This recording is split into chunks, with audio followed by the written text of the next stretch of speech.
Banaskantha Lok Sabha seat પર 12 ઉમેદવારો મેદાનમાં હતા, જેમાં ભાજપના ડોક્ટર રેખાબેન ચૌધરી અને કોંગ્રેસના જ્ઞાનીબેન ઠાકોર વચ્ચે સીધો મુકાબલો હતો.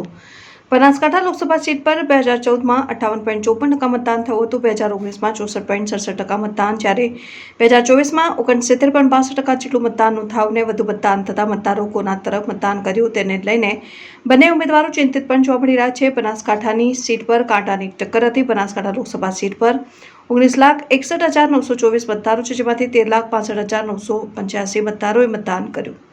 પુરુષ મતદારોનું 93.16% મતદાન નોંધાયું. મહિલા મતદારોમાં 65.85% મતદાન નોંધાયું.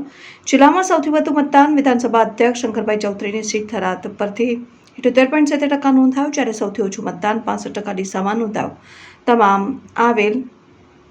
તમામ ઈવીએમઓ પાલનપુર તાલુકામાં જગાણા ગામે આવેલ એન્જિનિયરિંગ કોલેજમાં રાખવામાં આવ્યા. 4 જૂના મતગણતરી થશે ત્યારે જ સામે આવશે કે કોણ બાજી મારી જાય છે.